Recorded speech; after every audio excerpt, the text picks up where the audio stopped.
We're back. What's going on, everybody? It's Tuesday, same crew as yesterday. I mean, we saw the screenshots in Discord last night, and they called me up late at night, and they're like, "Title, you just got to run it back tomorrow. There's no other option." So I said, "I guess I'll be back." No, I'm just playing. DC's on vacation in Cabo, I believe, so I'm filling in for him. Nice 7-game slate on a Tuesday. Yesterday was 8 games. Today's 7 games. I'm excited. Yesterday did go well. I'll talk about one screenshot, but first, joined by my two boys, Hoop, Mangone. Went to you first yesterday, Mangone, so I'm going to go to my boy Hoop first today and asked about your life, your weekend yesterday. I don't know what has really changed in the last 24 hours, but how's your day going today? Yeah, nothing really changed except it's supposed to get a shit ton of snow, I guess. They're saying like 8 to 15 inches, which, I mean, they always like overshoot, but it's like super annoying because they're already canceling. It hasn't even started yet. It's supposed to start tonight at some point. And they're already like canceling school for tomorrow, which has me on fucking tilt. I wish it was like that when we were kids. I mean, I remember as a kid, like, you got to stay up. You have to grind it out. You do all those little things. Like watch the TV on the bottom. Maybe that was. And then nowadays they're just like, you know what? It's in the forecast. We're just we're taking the day off. So that has me on a little bit of tilt. But I got the NBA slate tonight. Solid 7-gamer for a Tuesday.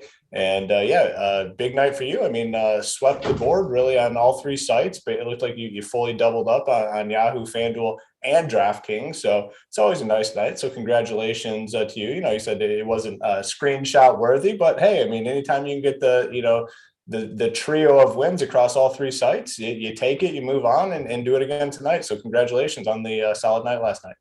I appreciate it. Yeah, it's not like we're going to get to one right here. YT. We don't have a members never win, but I did want to shout out YT, $165 into 35,100. That's an awesome screenshot. Congrats to you. I had a good night myself. Yeah, it's always nice to double up, especially when you take a beating on Sunday. It's nice that the Monday goes well. So I do appreciate it. YT, awesome hit, 35,000. Saw multiple other members in the Discord too. So yesterday, definitely a good night.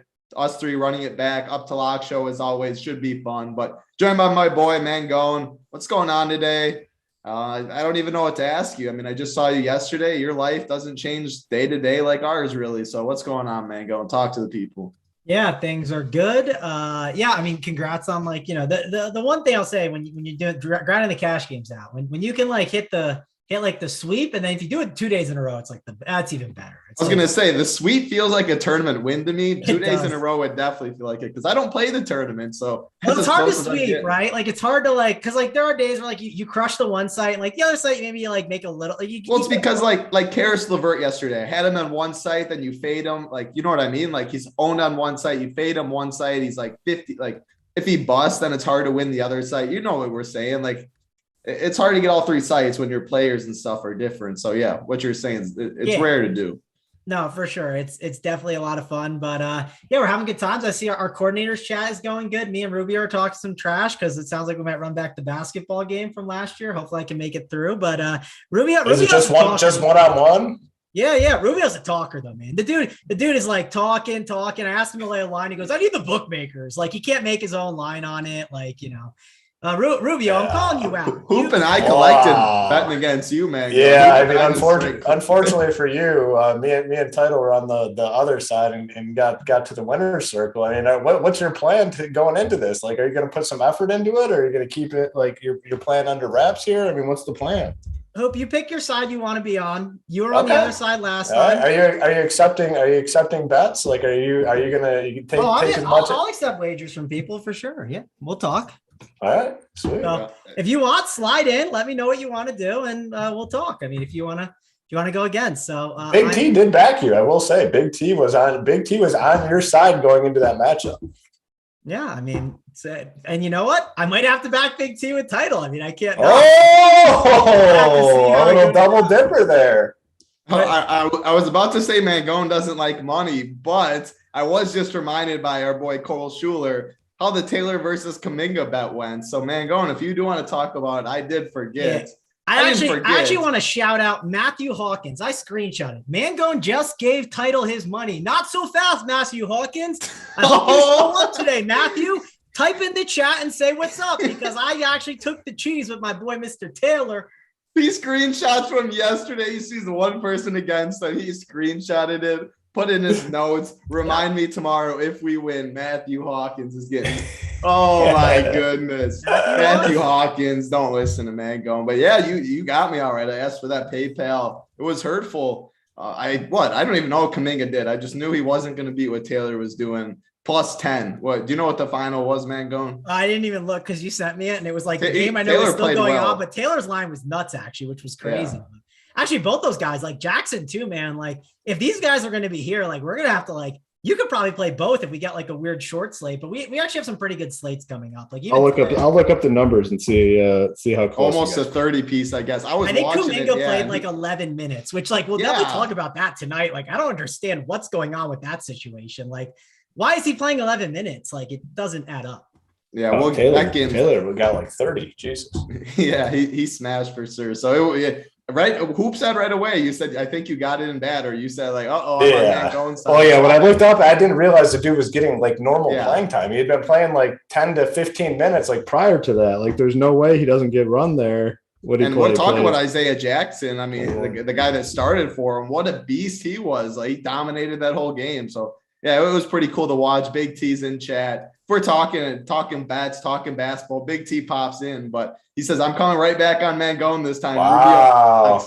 I think we might be back getting some more Big T cheese on that one. Yeah, Big T. Like I'll if you're offering this, I mean, I'm pretty sure it was a straight up bet. Like we can run it back and add some zeros if you want. It's not straight up. The line is Rubio offered the plus 5.5, and then we don't have a money line yet. So we're waiting for the bookmakers for that one from. Well, I mean, me and the last official bet on your matchup was even money. It was Big T took you, I took Rubio, and then I'd assume we just do that again, straight up. And then we got to see the Hoop and Big T match. I'll say this: I'm not giving that up because you can't just make fun of me all year and say I can't finish a game and then just offer me at the even money. You can't do that. So. Well, here's the first step to making sure this happens. Someone needs to talk to Uncle T, and this time, like if Uncle T is going to treat you right and get you your Red Bulls. Uncle T, stay away from the supersized guy. You got him like 4 of the big dogs. You like killed them. Let's go with the minis. We only need like the 12 ounces, not the 30 ounces. Yeah, Uncle T did try to kill us. Like I had to give you some of the Red Bulls. Like I can't. Yeah, this is insane. Yeah, I was in on the Red Bulls for sure. But Uncle T treats me right. Uncle T likes to roll out the red carpet. So we'll see. Hopefully he rolls out the red carpet and gets things right for this March because it should be a fun time.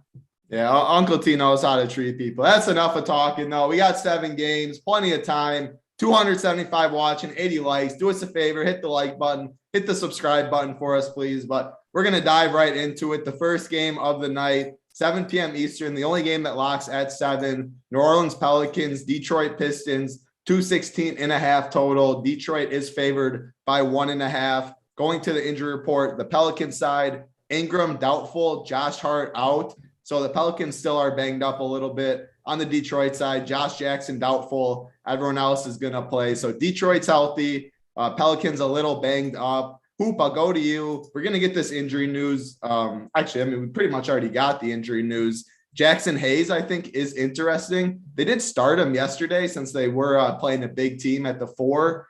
I think he makes some sense. There's Nickeil Alexander-Walker, Devontae Graham, Herb Jones, Joval. Talk about these Pelicans, what you're going to do with them. And then are you just going to fade the other side or do you have some interest in Detroit? Yeah, kind of similar to the situation yesterday where we really have to focus in on these teams that are super thin. You get the news midday that the Warriors are resting all their guys. Like everyone's just going to be out tonight. So that's going to be our main source of value and just overall plays tonight. You're going to be looking at the Warriors guys. So, looking at a team like the Pelicans makes it a little more difficult now because we have this situation with Golden State where we have 6 probably really good value plays. Jackson Hayes, I think, is a fine option, 3.7K if he starts. Like if he doesn't start, so the minute stuff is just so risky with him. Honestly, outside of Jackson Hayes, I have a hard time really playing anyone on this Pelicans team. So for me, just going to be Jackson Hayes. And then on the Pistons side, Jeremy Grant's back. Like, can't imagine clicking a Pistons game name tonight. It's the only 7 p.m. Eastern game. We're not going to have we'll have probably most of the news at 7 Eastern, but we're not going to have all of it, in terms of who the Warriors are starting. That's the 8:30 Eastern game. That's very important. We have Jokic listed as questionable on the slate, and that is an 8 p.m. Eastern game. So if we don't have all the news, I want all the news before I could consider clicking a Pelicans name. And then even at that point, I still might not do it. Pistons clearly out of play. Some of these Pelicans guys may be in play if the news doesn't break our way, but this I think is a good game to fade and, buy yourself an extra 30 minutes to mess around with your lineups. Yep, definitely makes some sense, man. You never have a problem backloading either. I think it makes a lot of sense. Jokic news is huge on this slate. You kind of just staying away from this game? Is there some pieces you like?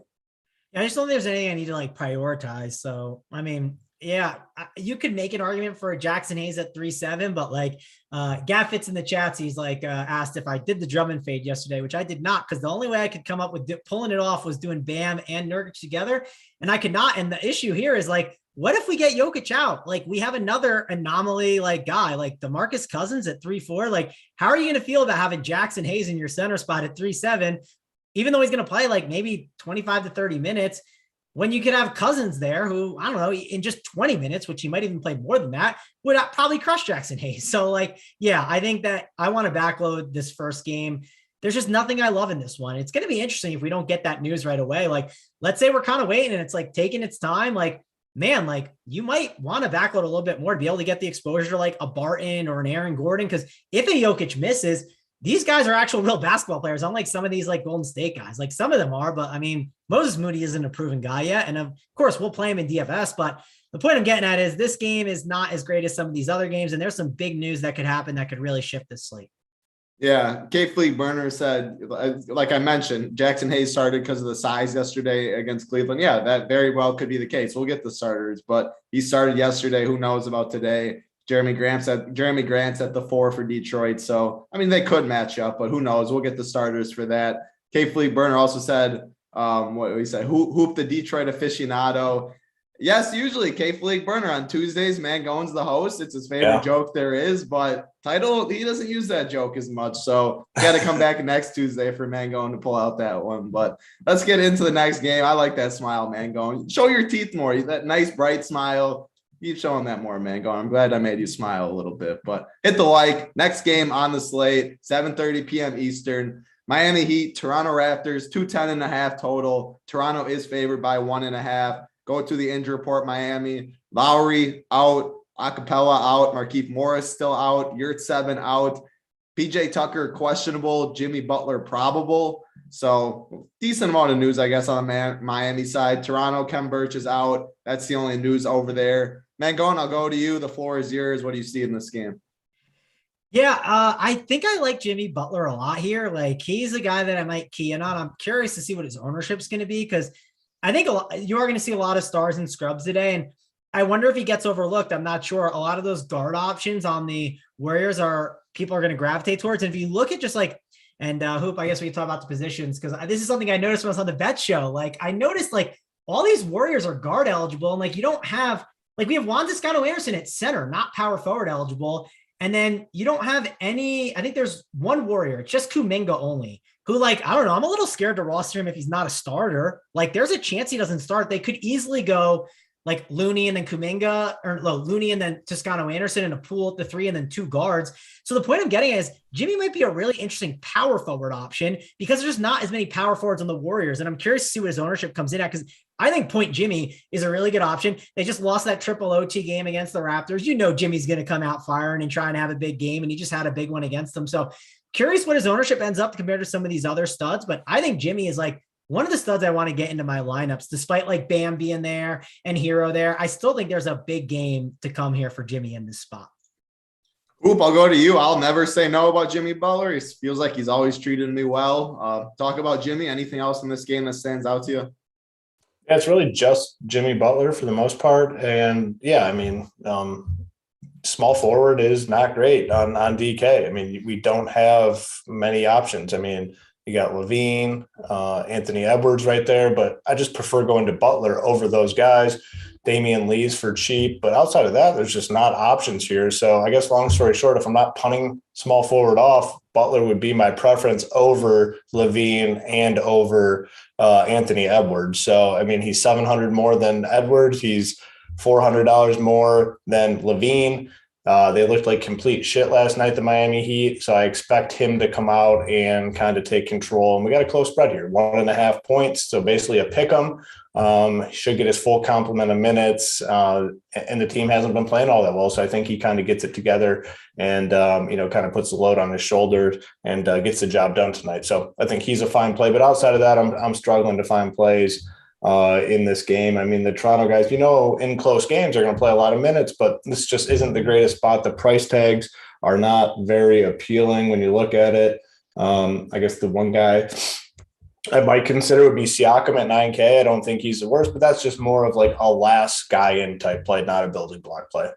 I was waiting for a little Gary Trent shout out. I feel like you're a Gary Trent guy, but I'm with you. I think it is. Yeah, I need a couple guys out. I mean, when a couple guys are out, I'm cool with Trent because I know he's going to play a ton of minutes and he'll start jacking it. The problem with the team when they're at full strength, he's like their 4th or 5th option, so it makes it difficult to play him.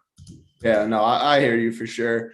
Let's get into the next game. Washington Wizards, Milwaukee Bucks. Big total, 230. Milwaukee Bucks are favored by 11. Go to the injury report on the Bucks side. George Hill, Lopez, both still out. Bucks are back to healthy, so we don't target them nearly as much. On the Wizards side, though, no Bradley Beal today.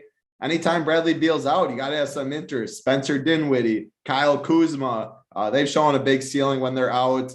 The front court, when we used to be targeting Montrezl Harrell, he's 4 or 5, Gafford, but now they have Thomas Bryant back in the equation too. So there's so many ways that can go in the front court. Wouldn't be surprised if they get there or something like Montrez or Bryant get there, but Dinwiddie and Kuzma definitely are my favorite options. Not going to really go to any Bucks. Giannis, I guess, is raw points since we do have the Warriors value, but that's kind of how I see it. Hoop, I'll go back to you, talk about the Bucks side, talk about what you're going to do with Giannis, and then we'll talk about Washington. Yeah, I mean, I'll start with the Washington side. And, one of the rules this season for me is when Beal's out, you just play Dinwiddie, and it's worked out, I think, basically every single time. I see no reason to not just go right back to that tonight. With Beal out, Dinwiddie's 5.9K, phenomenal play here. I mean, they're still projected to score 110 points. So, yes, I like him. Kuzma's had some really big games with Beal out, and he's been playing solid basketball. I think he kind of goes a little overlooked. I mean, he's typically lower owned even in these spots. I love Kuzma in tournaments tonight. He's had monster games when Beal's out.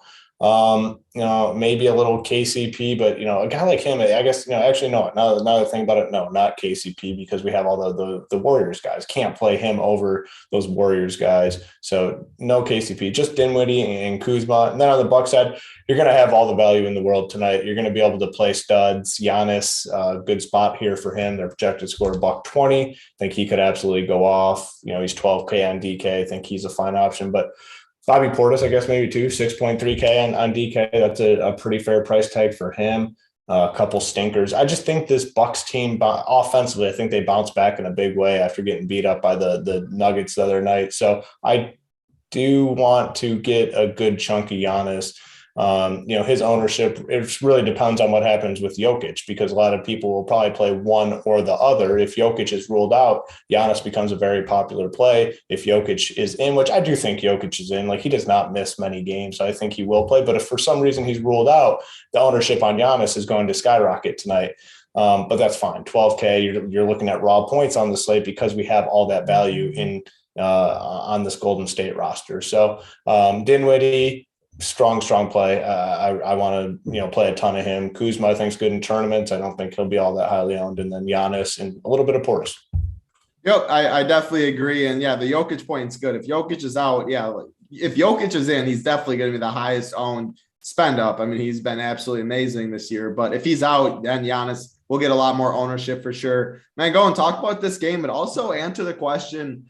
Since you see a good amount throughout the year, talk about like the individual matchups in NBA. Drew Holiday against Spencer Dinwiddie today is the question. Like, yeah, of course, Matisse Thybulle, Lou Dort, Drew Holiday. There's some defenders you don't want to target, my answer kind of short is just like, there's so many pick and rolls in basketball. There's so many switches. Minutes are staggered a little bit. It's not just you're playing against this guy for the whole 48 minutes is kind of how I think about it. So what are your thoughts on that though? And then talk about this game.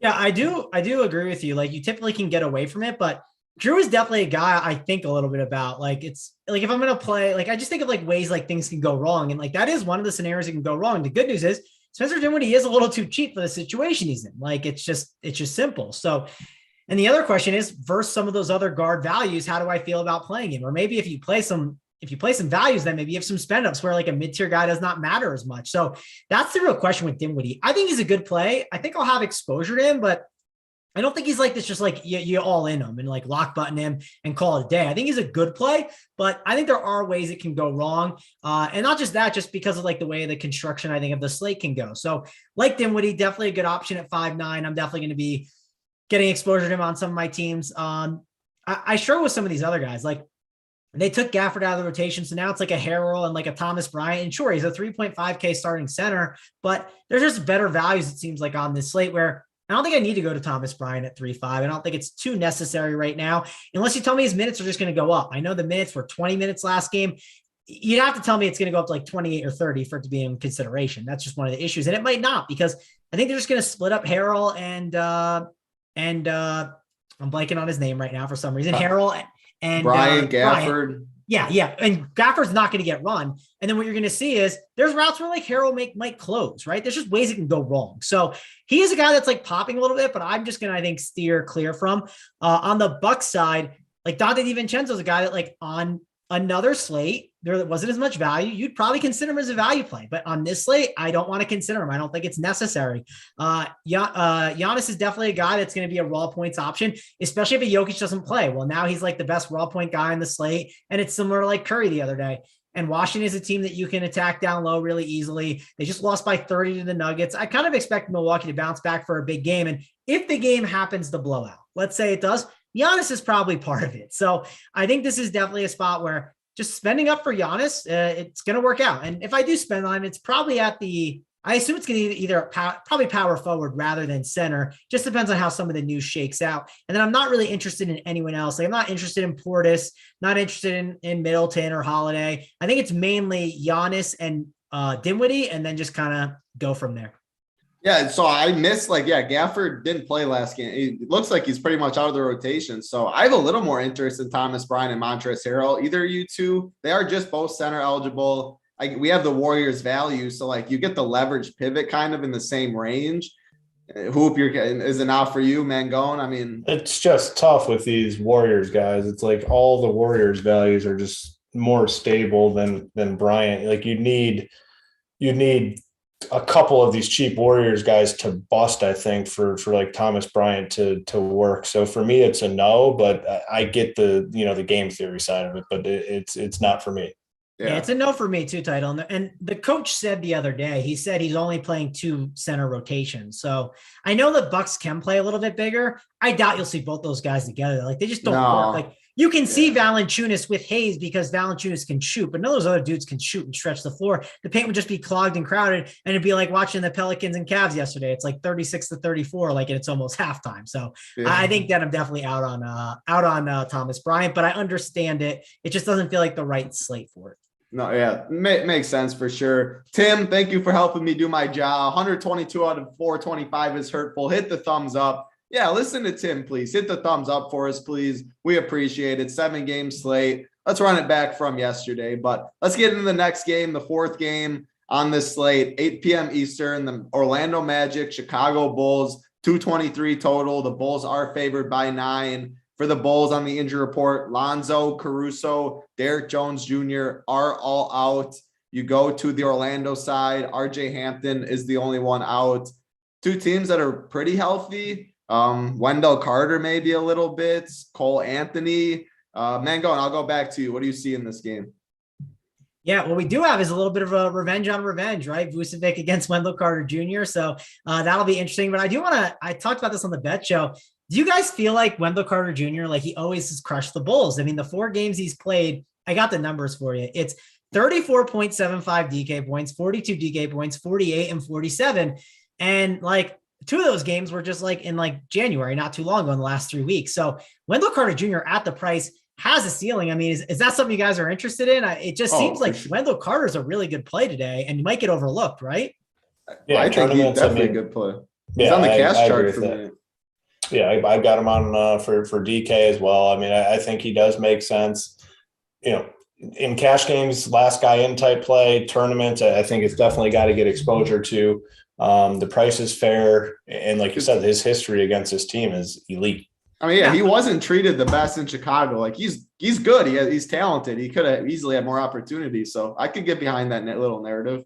Yeah, no, I definitely think it's in play. And then I think some of these Bulls are in play, but mainly like you could argue like on the Magic side, like Cole Anthony and Suggs, if you fell on him, I would not say like you're making a bad decision, but I just don't see myself going there or even like a Wagner. On the Bulls side though, like I don't mind a Levine, a DeRozan, or a Vucevic at the top, especially if you lose a Jokic. Because like, I don't know, maybe if I want to spend at center, maybe Vucevic ends up being that guy. I think between all three of them, they're all interesting guys at the top that you can mix and match throughout your lineups as not contrarian studs, but they don't feel like studs that people are jamming in. Maybe they're going to DeRozan a little at the power forward position. And like maybe Levine is getting in there a little bit because of his guard and forward eligibility. But I think these guys are definitely options that you don't want to overlook completely because at their price tags, that 8 and 9K, they're not at that like 11 or 12K range where like they can easily get 50 to 60 fantasy points. But on the flip side, one of them could definitely bust where like two of them get there. And then like if you fall in that one dud that anchors you down, that could be quite frustrating. So those are really the four guys that I'm looking at in this game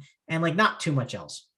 Yeah, I mean, if everyone's going to play Jokic and Giannis and jamming the Warriors and like there's just a really obvious build, if that's kind of how the night turns out, or if Jokic is ruled out and it's just a really obvious build, like, and these Chicago guys aren't being played, DeRozan, Vooch, stuff like that. That's an easy way to get different on a 7-game slate, which is pretty big. And DeRozan, Vooch, they can nuke for you and get you to the top and be unique. So just something like that, I think is interesting. Who talk about these studs? Do you have interest in any of them? What else you see in this game? Yeah, I mean, I think they're all fine. Like last guy's in. If you're only building a few teams, I think if you're MMEing, you kind of want exposure to them just because they're kind of in a tier of their own tonight. Like this, mid 8K to mid 9K. There's not a dead zone. It looks like. Yeah. So I think I would make the rule though, where I'm only playing like one of these guys like on each team, but individually, I think they're all fine options. I mean, we talked about small forward being weak. Yes, I prefer Jimmy Butler over Levine on DK, but if you're doing 150, yeah, I want some exposure to Levine too. He can completely end a slate for sure. DeMar DeRozan, 9.1K, power forward. I mean, he's been so steady this season, like just so steady, 40 to 50 fantasy points almost every single night. And on a slate like this where we have a ton of value, not a ton of spend ups, him getting 45 could be good enough tonight.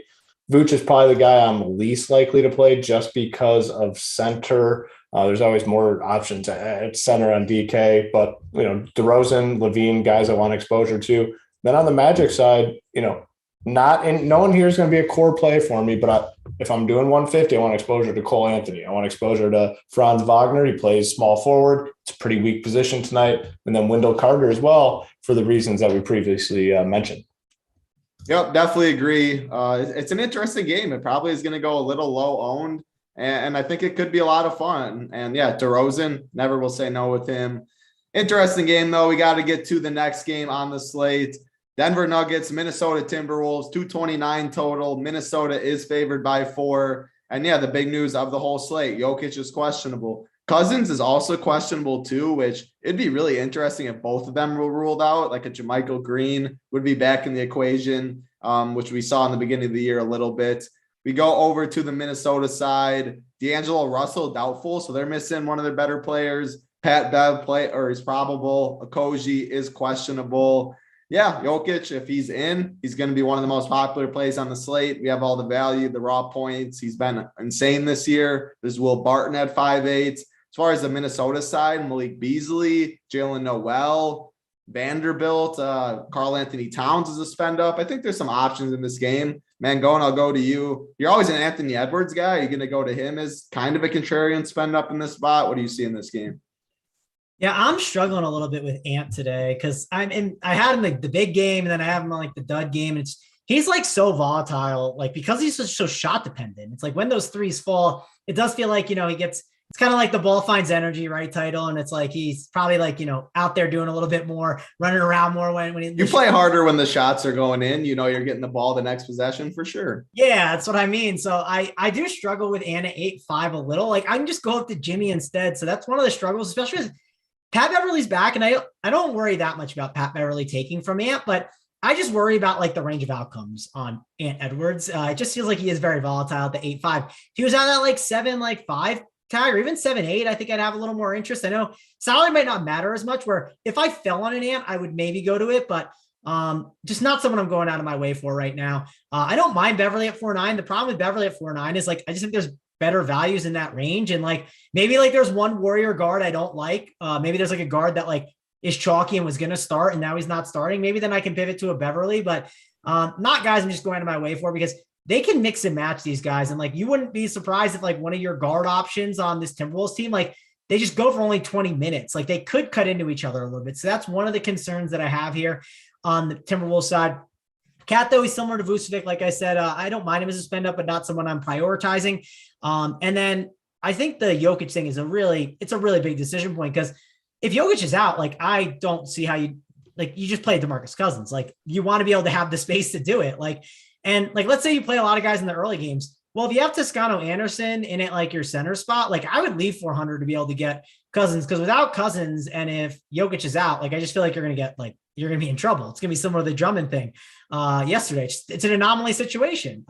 So Cousins definitely would be a really good play. He would need to be ruled as the starter, though, of course. I'm sure they'd have to start him. So we'll have to see. And Aaron Gordon and Will Barton would become really, really great plays in that mid-tier range, where a lot of people are building like all these like stars and scrubs lineups, and like throwing in like two mid-tier guys with Barton and Gordon, people might just get locked out of that and they're not able to play those guys, where like backloading it for a little, but not like just making it like the only plan of the day, because like it could backfire on you. So it's definitely something to think about, because Aaron Gordon and Will Barton, like I don't know what you guys think, but let's say Jokic happens to be out, like those guys might be better plays than like these Warriors options, like just because they're like actual real basketball players, and Steve Kerr can mess with rotations. And I see like 9 guys on the Warriors team in projections, but like, I don't know if they have a couple other guys they called up. That's something we kind of get closer to lock, but I think that's something to really think about, because these Denver Nuggets will definitely be really good plays, especially with the way the Timberwolves are playing. They're not playing good defense right now. Yes, they get Beverly back for a game, but I don't expect that to change. And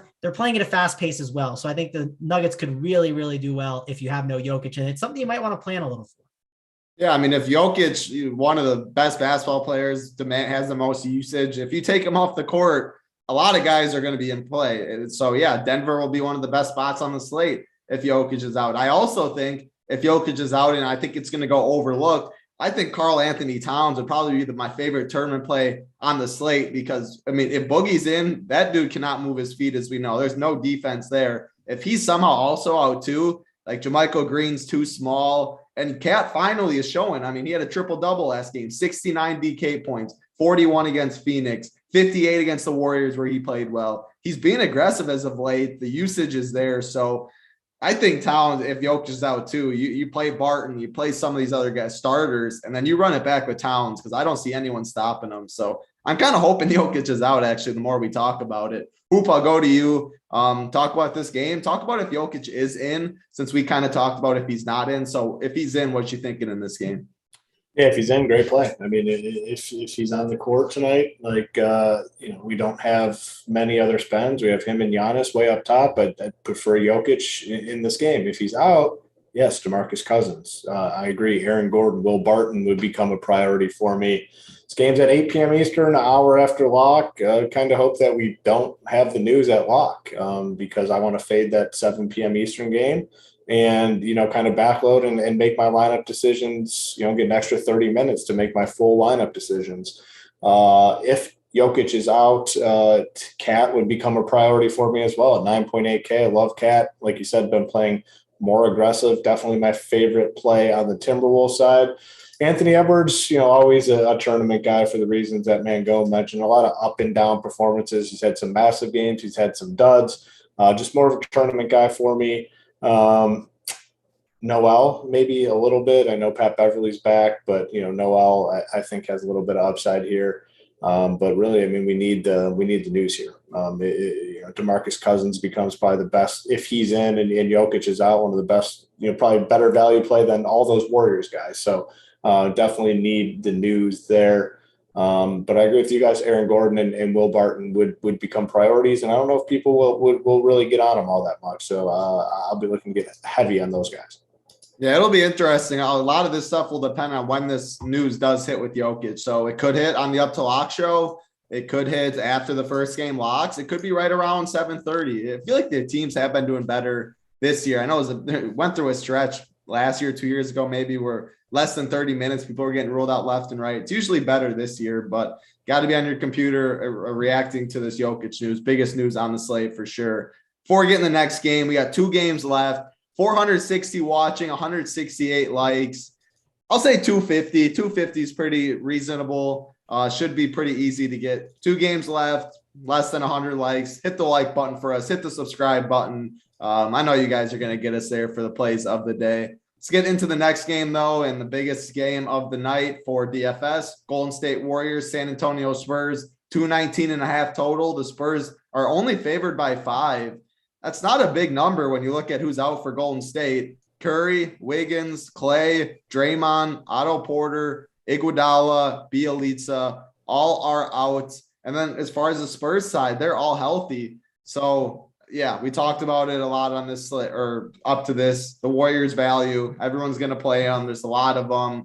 People are going to ask, how many Warriors is too many Warriors? Hoop, I'll go to you since you're going to start listing them off. Answer that question while you're at it. And are you running anybody back on the Spurs? I mean, really, it kind of depends on what you're doing. Like last Tuesday, we had a very similar slate. I think it was the Raptors guys all got ruled out. Then we had all the Pelicans guys out. And I had one of my best NBA DFS nights of the season. I played 4, I think, on each side. I think I played 4 Raptors, 4 Pelicans, and it shipped all the high-stakes stuff. Now, in the 150, you probably don't want to do 4. I think 3 is typically a good number in these spots. Like play no more than 3 of these guys. You can definitely get away with playing 4, but I personally think that the right answer is 3 in the high, big, large field stuff where there's 100,000 people. I think the answer is probably 3. You can, though, I'd probably play 4. But you have a lot of options here. Poole, Moody, Gary Payton, Damian Lee, Kuminga, Looney, Toscano Anderson's one guy that does freaking scare me. I'm still haunted by his the start a couple weeks ago where he played like 7 minutes, started and never returned to the game. He's probably my least favorite. But those other 6 I think are super, super strong plays. If you're going to be heavy on the Warriors, especially in 150, I think you should play some Spurs. And I think there's 2 that are definitely in play here. DeJounte Murray and then Jakob Poeltl. I mean, the price is coming up on Poeltl, but man, like you look at what the guy has done. Like We've been talking about him for years. Gosh, he's been playing now he's playing like an 8K guy. Like he's getting in the 40s with consistency. 7.2 is not a comfortable price tag, but if you're doing 150, I want exposure to Poeltl, DeJounte Murray, not too much else. I mean, they have a lot of bodies now in the Spurs. So I'd really focus in on those guys. Those are the 2 that really are unaffected by the rest of the roster. So Poeltl, Murray on the Spurs side, and then the Warriors side, this is one of those situations where you definitely want some of these Warriors guys in every lineup. They're still projected to score 108 points, no Steph Curry, no Klay Thompson, no Andrew Wiggins, no Draymond Green. You want at least 2 of these guys in every lineup. I think 3 is the optimal number, in the large field stuff. Smaller field stuff, I think you can definitely go up to 4. Definitely agree with you there, Mangone. Let me see. I'll ask you to rank your favorite Warriors, because rank your favorite and then tell anybody, is there a Warrior that you wouldn't play? Because I mean, almost all of them are good plays. So is there any you wouldn't play? Talk about the rankings of the Warriors and then any Spurs that you'll run back with it.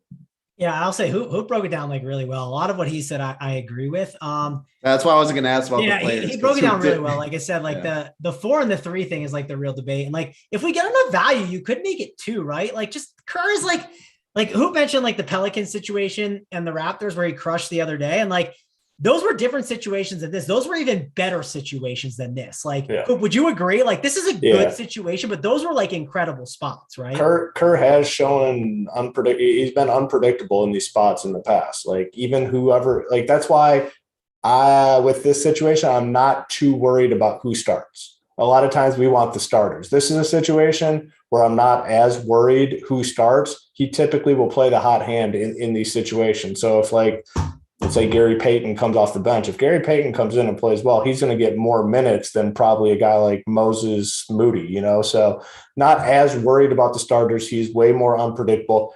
Last Tuesday, Toronto, we know with Toronto, whoever starts is playing a shit ton of minutes, like no matter what. That's not the case with the Warriors here. So I think that's kind of what you're hitting on, and I fully agree.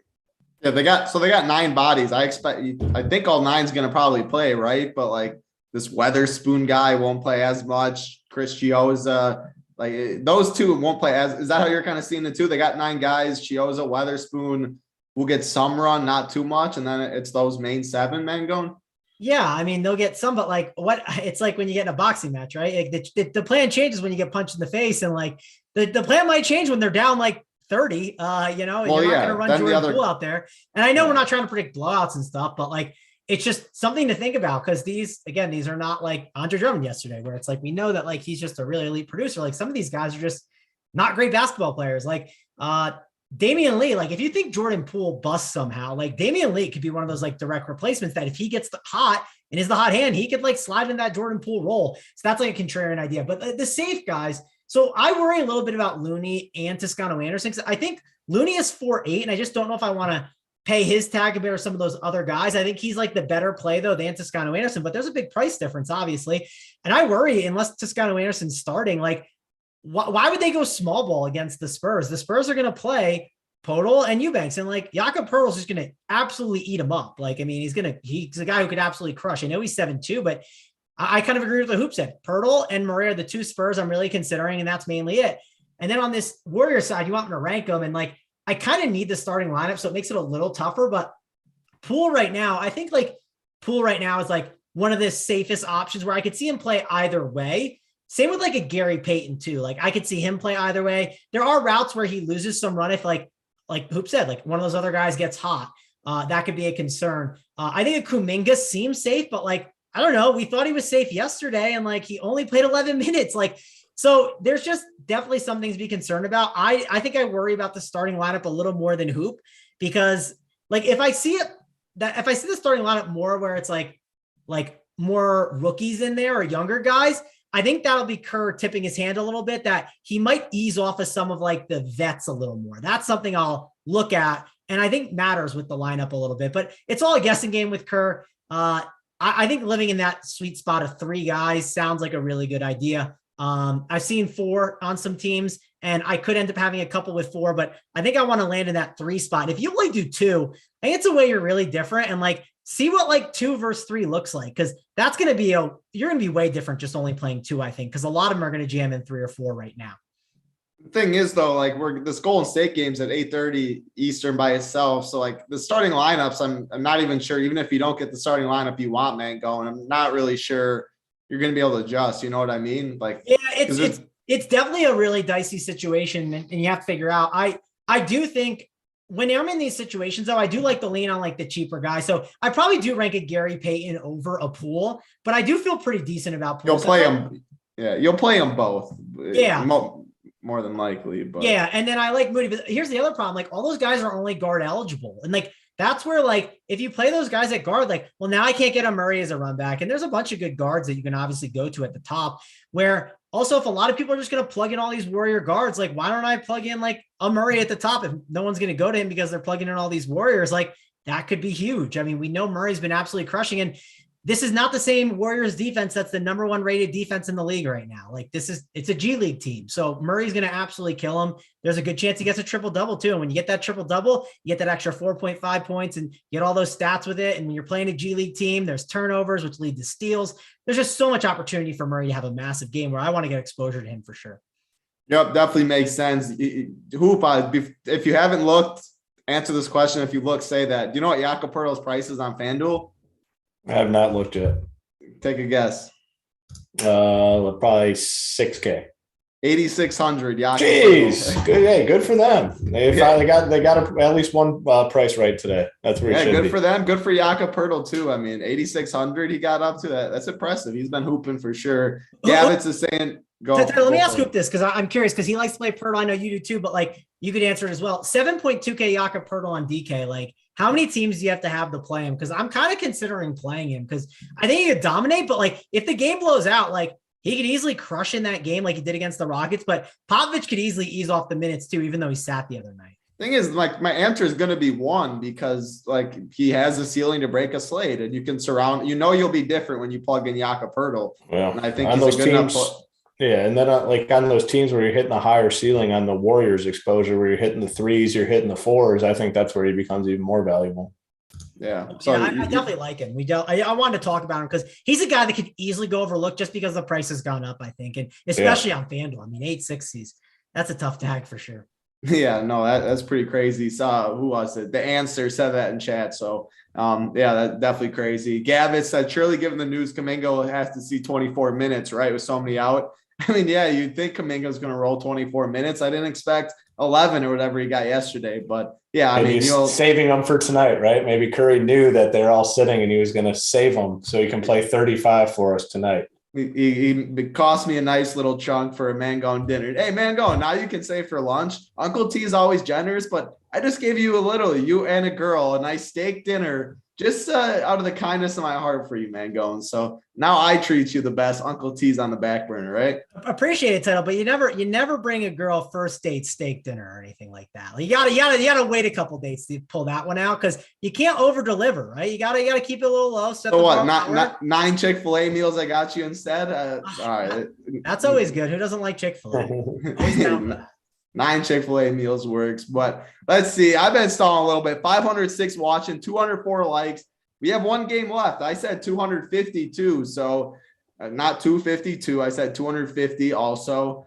I'm going to say it, 250. If we don't get 250 by the time this game's over, unfortunately, it's going to be a Simon's get us out of here, like Holden says. Hopefully, Simon, you didn't get us out of here on that. And yeah, we're going to be out of here. So 45 likes, hit the like button for us, please. Last game we're going to dive into. This game's on an island, so I think we're going to have a playbook for Showdown. Rubio's been crushing it. Saw a lot of screenshots yesterday in the NBA Discord for Showdown, so probably pretty good contest today. It's on an island, 10 p.m. Eastern. Brooklyn Nets, Phoenix Suns, 230 total. Phoenix is favored by 6.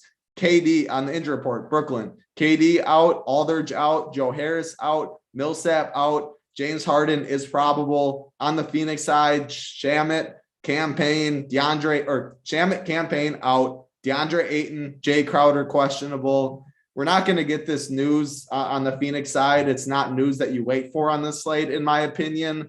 Hoop, I'll go to you. How are you approaching this game, since I assume you're on the same page where you can't wait for this news because you can't go anywhere? Yeah, I mean, no interest in really waiting for the news here. 230 total. Phoenix is favored by 6 here. It's just too hard. And even if those guys are out, I don't think there's anyone that is like a priority play for me. So like the value plays in Golden State are better. And then like if Jokic is out, those plays there are better. So I'm fine just not waiting here. Not many plays overall, to be honest, like regardless. I know the Nets are somewhat thin, like Harden, okay, let's say Jokic is out and we need to spend. Okay, I'm fine going to Harden at 11K. I'm fine with Kyrie at 9.6, but these guys just aren't going to be priorities for me tonight. Chris Paul, Devin Booker, I don't know. I just can't come here tonight, I don't think, unfortunately. If you have a strong lean and like these guys, I think they all come in pretty low owned. I mean, I think Harden's probably lowish owned, Kyrie, Chris Paul, Booker. I mean, they both got big price increases here. Paul at 9.7, Booker at 9.5. It's one of those games I'm more excited to watch than actually, roster guys fantasy wise.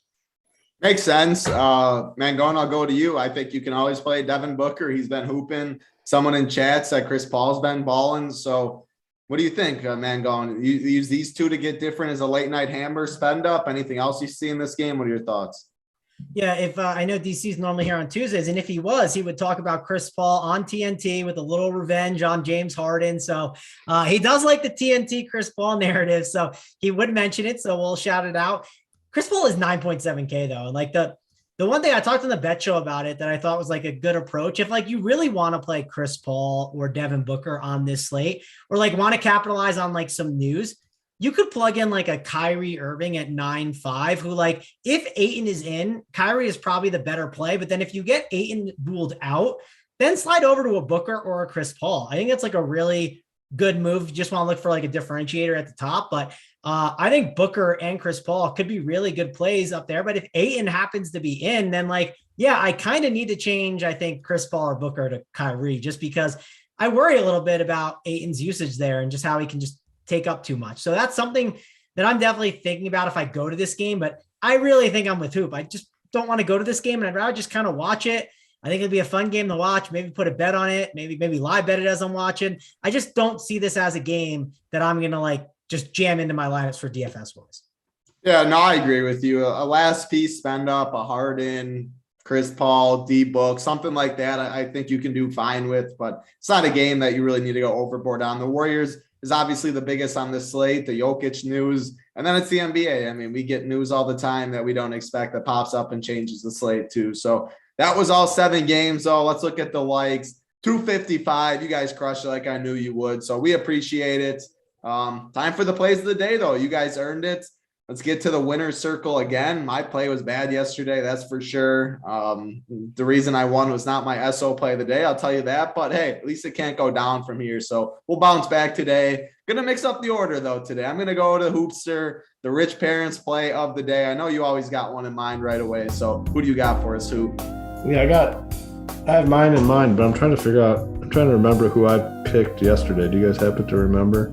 Oh, when Gabe Vincent.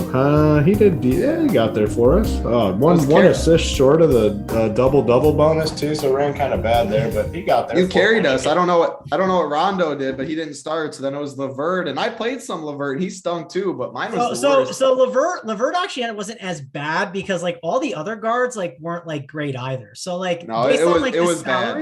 It was bad. Mine was worse, but yours was bad. Don't sugarcoat it. Yeah, I carried us. My guy paid off value at least. You definitely carried us for sure. I had a lot of Halliburton yesterday, so I was like, oh crap, like LeVert was just like cheaper. It's all those guards, man. It was all of them kind of underperformed. You know, Tyler Hero sucked. That was it was just Maxey. Maxey was the guy that Maxey. Yeah. Yeah. So tonight, started off with us. Yeah. We're gonna go. We're gonna go to the Wizards. It's not gonna be Dinwiddie. I talked about how much I do like Dinwiddie. Going to Kyle Kuzma, 7.4K. I don't think many people will pay that for him tonight, but he is, along with Dinwiddie, went with Beal out. Both these guys have gotten the job done lately. So give me Kyle Kuzma, 7.4K. Rich parents play of the day. I like it for sure. I'll go to myself. We'll save the lead. I mean, can't go to the most dusty play to cap it off with us. I don't deserve that. So I'll stick myself in the middle after yesterday. I'm going to be playing these Warriors. There's no way I don't play these Warriors. So I think you get different going in the upper tier and picking a Bull or going somewhere in the upper tier, not a Jokic, a Giannis, stuff like that. My guy's going to be Devin Booker in this late game. They have this tied for the highest total on the slate at 230. The Nets don't play defense. Booker's been absolutely balling. 9.5K. He has a bunch of upside. The late night hammer. Everyone's going to be in bed. No PMR left. And you're going to be going up the leaderboards with Devin Booker. So it's kind of hard to mess up this SO play of the day. Get me on track, D-Book, as the SO play of the day. Man, going sweet Travis. Cap it out for us. Who do you got? Yeah, were those shots fired at Hoop in the sheets a little early? I don't know. Hoop, will you be up for this game? What do you think, Hoop? I did like yesterday's slate because it ended at like 11 Eastern. Last game ends, get ready for bed, hop in the sheets, close the eyes. It was a beauty. But back to the 10 Eastern start time. Hoop will not be up by the time this game ends. I'm gonna. The best part is I do stay up later than most people think. I usually go to bed.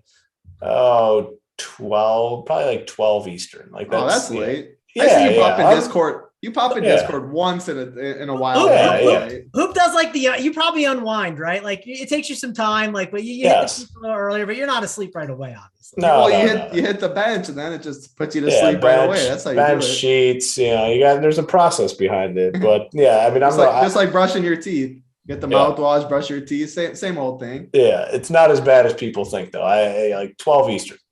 12 Eastern is not bad. I forgot before. Simon, I almost got Simon when I said get us out of here. I almost got him earlier. He said almost titles. That made me laugh, Simon. Man, going Sweet Travis play of the day, though. Hopefully Simon didn't yet. Sweet Travis, who do you got for us? Yeah, I'm going to go with Jimmy Buckets. I like him a lot in this spot, 9.2K. I like the spend ups. It's just like I got to play some of these values, and like it's hard to figure out which guy to change the value play. Also on top of that, like a lot of these values could change. So I think that you could hurt yourself a little bit if you kind of, if I give a value play right now. So I'm going to go with Jimmy Butler. I like him a lot here in this spot. I think it's a good opportunity for him, and we love point Jimmy. So hopefully he gets the job done for me. And I like how he's small forward and power forward eligible. I think it fits pretty well in this slate. And it looks like he's going to come in a little under owned right now. So as of right now, that looks pretty good to me. Yeah, same type of thinking for me too. I think the Warriors value is so good. All three of us are going to play a lot of it for sure. Getting different in the upper tier, I think makes some sense because all these guys are superstars up there that can break a slate any single day. So I think it makes sense getting unique a little that way. But that's going to do it for us. It was a very fun show. If you're not a member, like I said, I don't know what you're doing. $150 for the month, the SaberSim and Rumpier Forge package together. SaberSim and Rumpier together, absolutely crushing it. Screenshots yesterday, a lot of them. Looking to repeat it today. Up to Lock Show, BigT, JSU Holden, I believe.